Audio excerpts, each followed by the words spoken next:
I call crate spit, Vanto said. You've picked up a lot of basic in the past couple of days. You speak it as well as I do. Probably better. You don't have a wild space accent people can make fun of. The last thing you need is a translator.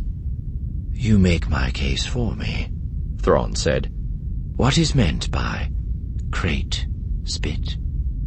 It's a slang term for nonsense, Vanto said. The left corner of his lip twists upward. Especially nonsense that the speaker knows is nonsense. I see. Crate spit. I will remember that. Don't, Vanto said. His tone is deep, the word sharply clipped. It's not polite. It also reeks of backwater places like Lysatra. Backwater means any planet that's not part of the core worlds and the elite and powerful people who live there. I presume there exists a hierarchy of worlds and people who inhabit them. Finally, a question about the actual Empire, Vanto said. Yes, absolutely there's a hierarchy. A big, impressive, mostly unwritten, but absolutely rigid hierarchy. If you were counting on me to introduce you to the high and mighty, you're going to be seriously disappointed. You give yourself too little credit, Cadet Vanto, Thrawn said. Or perhaps you give the social hierarchy too much. I'm content to have you as my translator.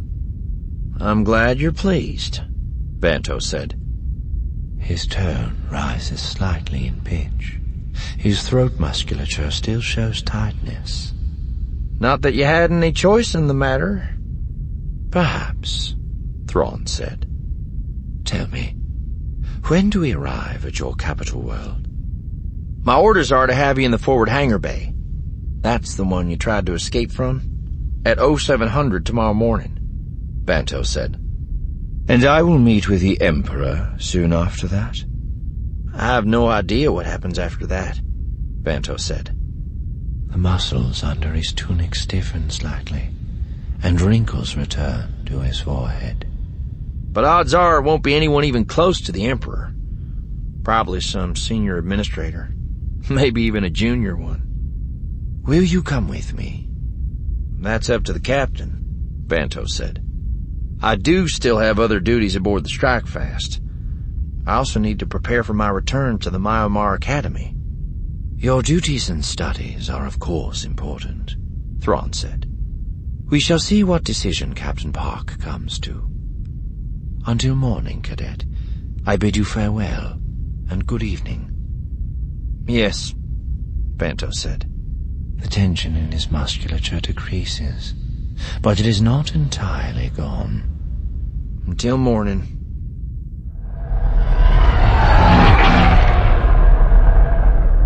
Captain Park's personal Lambda shuttle left the hangar at precisely 0705 the next morning.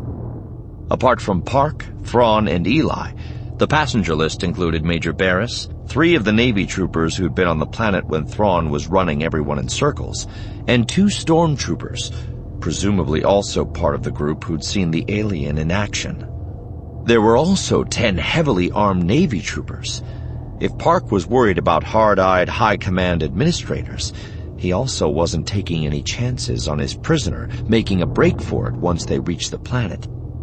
Like everyone else in the Empire, Eli had seen hundreds of hollows of Coruscant. He'd also spent a couple of hours studying planetary maps the day after Park announced they were heading there. None of it prepared him for the breathtaking grandeur of the real thing. He gazed at the passenger cabin's repeater display, watching in utter fascination. The entire planet was surrounded by half a dozen rings of orbiting transports, passenger ships, and military vessels, each awaiting its turn to head to the surface. Elsewhere, steady streams of outgoing ships created subtle fountains of light as they joined the various exit corridors for passage through the atmosphere, then scattered in all directions once they reached space. As the Lambda continued inward, Eli watched the array of glittering star-like points that covered the planet slowly resolve into buildings and towers.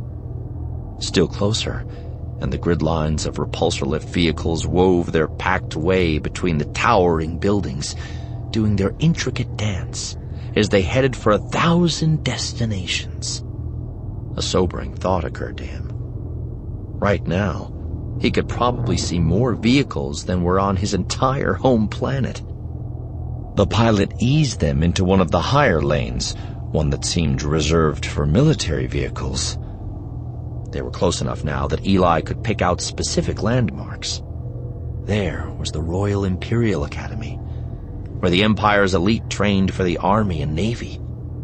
Beyond it, and to the east, was one of the industrial areas, with tall towers spewing superheated wastewater vapor high into the atmosphere.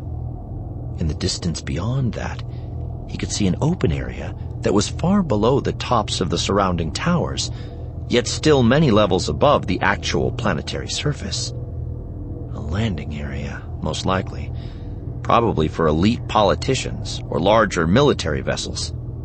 He spotted the top of the Imperial Senate building in the other direction. He caught his breath.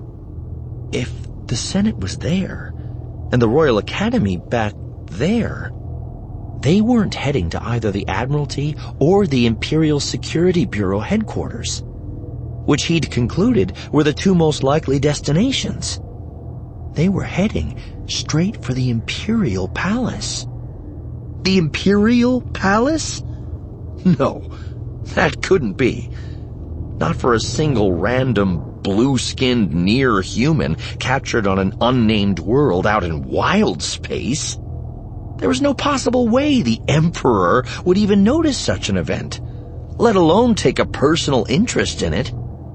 And yet, that seemed to be exactly what had happened. Surreptitiously, Eli looked across the aisle where Thrawn and Park sat together surrounded by guards. The captain looked unnaturally stiff, as if he couldn't believe their destination any more than Eli could. The guards looked the same way, except that some of them looked quietly but genuinely terrified. As well they should be. These were the men and women whose mistakes had allowed Thrawn to get aboard the Strikefast in the first place. There were dark stories about what the Emperor did with It's a new lap record! Him. But Thrawn himself didn't look frightened, or even concerned. All Eli could see in his face was that maddening confidence of his.